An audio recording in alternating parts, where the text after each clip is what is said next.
യോഗ ക്ലാസ്സിൽ പോകുന്നതുകൊണ്ട് അയാൾ യോഗിയാന്ന് പറയാം.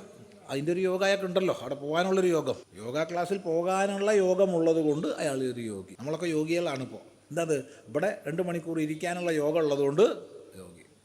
ശുദ്ധമായി ശ്രദ്ധയോടുകൂടി അനുഷ്ഠാനങ്ങൾ ചെയ്യുന്നുണ്ടോ അയാൾ യോഗിയാണ്. നല്ലപോലെ ശ്രദ്ധയോടുകൂടി യോഗാസനങ്ങളെ ശീലിച്ചാൽ ക്രമേണ പ്രാണായാമത്തിലേക്ക് പോയാൽ ക്രമേണ പ്രത്യാഹാര, ധാരണ, ധ്യാന, സമാധികളെ പ്രാപിച്ചാൽ അയാൾക്ക് യോഗിയാവാം. യോഗ സമാധി. പലരും തെറ്റിദ്ധരിച്ചിരിക്കുന്നത് ഈ ആസന പ്രാണായാമങ്ങൾ മാത്രമാണ് യോഗം എന്ന് ധരിച്ചു വശായവരുണ്ട്. യോഗം എന്ന് പറഞ്ഞാൽ അനുഷ്ഠാനമാണ്. കർമ്മയോഗം, ഭക്തിയോഗം, ജ്ഞാനയോഗം, അഷ്ടാംഗയോഗം, ഹഠയോഗം, അങ്ങനെ എന്തെല്ലാം യോഗങ്ങളുണ്ട്.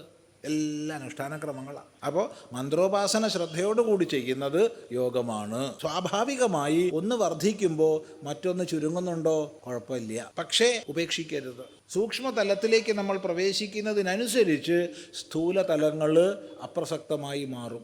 അത് സ്വാഭാവികമാണ്. ഏതൊരു ഉപാസനാ പദ്ധതിയിലും സാധകൻ സൂക്ഷ്മതലത്തിലേക്ക് പ്രവേശിക്കുന്നതിനനുസരിച്ച് സ്ഥൂലതലങ്ങൾ അപ്രസക്തമായി മാറും. എൻ്റെ അലസത കൊണ്ടാണോ എനിക്കിങ്ങനെ സംഭവിക്കണമെന്നുള്ളത് അവനവൻ തന്നെ നിരൂപണം ചെയ്യണം. വേറൊരു ആൾക്ക് പറയാൻ സാധ്യമല്ല.